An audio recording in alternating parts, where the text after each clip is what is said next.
Good evening to all of you.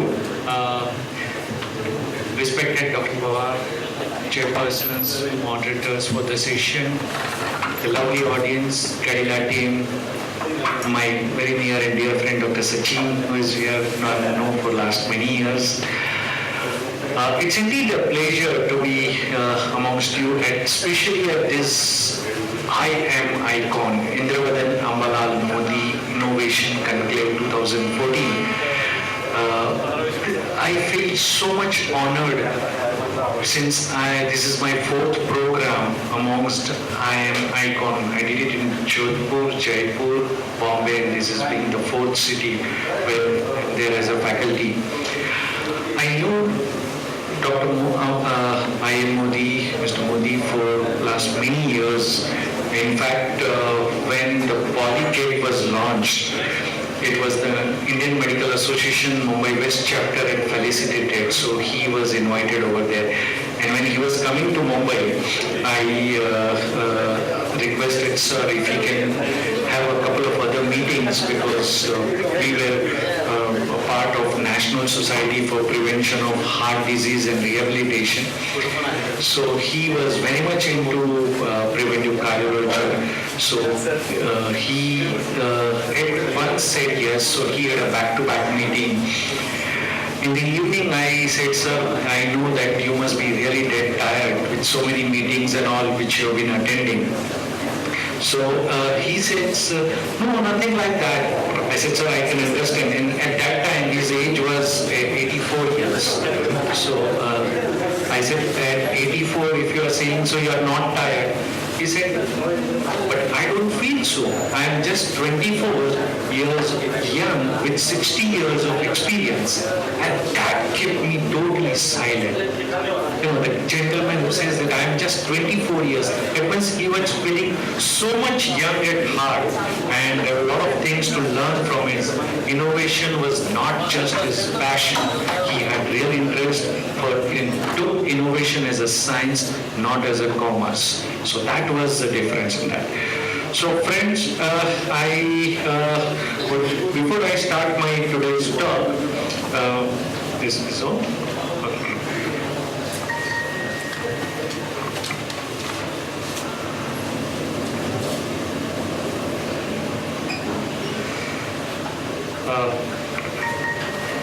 I would like to give you a short story. And today sir said because what is this statistics is all about. It's a fact. Now the statistics is good. Can you just adjust a slide?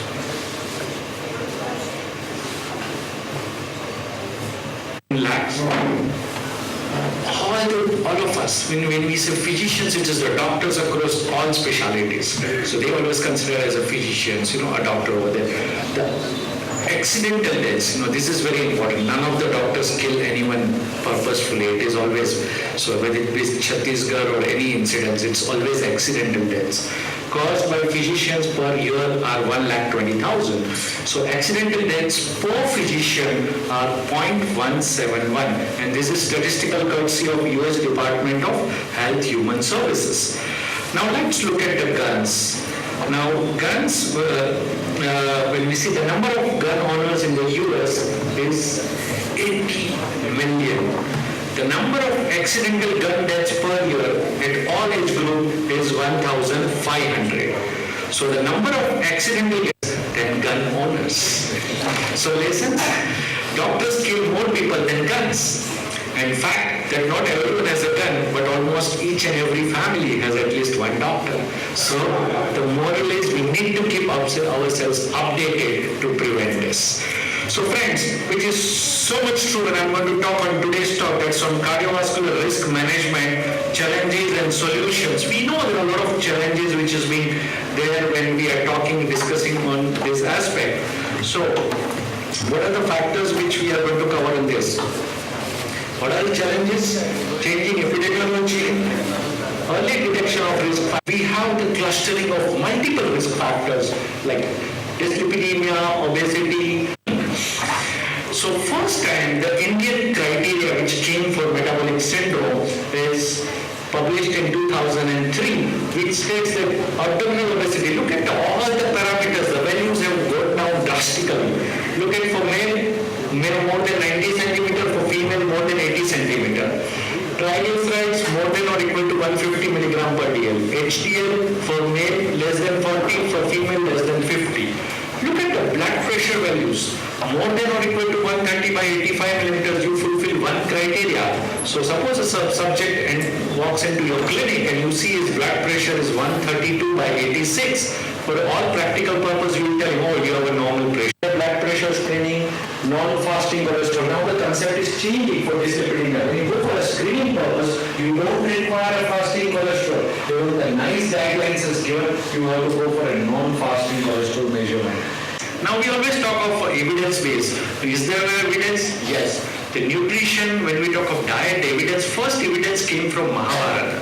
It is said in Mahabharata that he who takes food in proper measure lives a long and LDL cholesterol of 70 to 189 milligram per dl.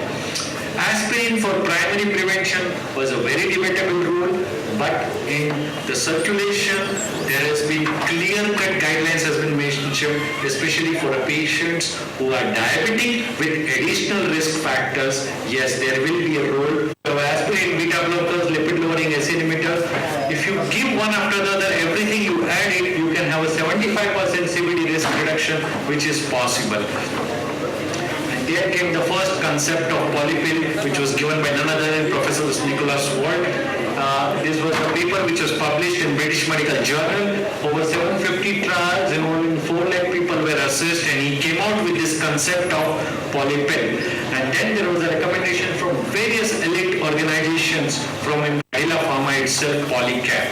And this Polycap, which came from and was presented globally, the data which presented first time in American College of Cardiology conference in 2009, company coming out with this concept of polypill. So what are the developmental milestones of this polypill? You know, in 2009, this TIPS 1 study which was published in the Lancet. In 2010, the bioavailability and polypill. So the benefits and the advantage of polypill containing all CV preventive medications with a significant CV risk reduction, improved adherence and compliance, reduced side effects and cost saving. So there is a widespread global interest amongst physicians, patients and policymakers about this polypill concept. So who can benefit from polypill? Of course, the patients with established doctors require early recognition and effective control. New guidelines recommend polypill for effective control of multiple risk factors. Polypill is an effective and well-tolerated solution for changing epidemiology, and for the same relative risk reduction, high risk compared with low risk patients experience larger absolute benefit. So this is what we talk of on a secondary prevention versus primary prevention.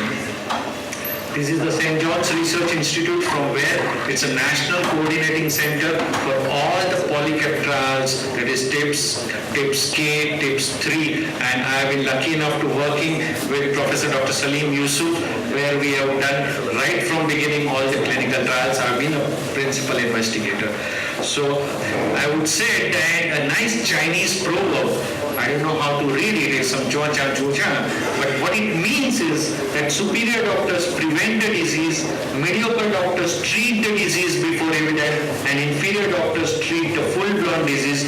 We Indians are far superior doctors than our counterpart in the West, so let's be proactive, go for a preventive approach rather than going for intervention and care. Thank you very much for your patient hearing.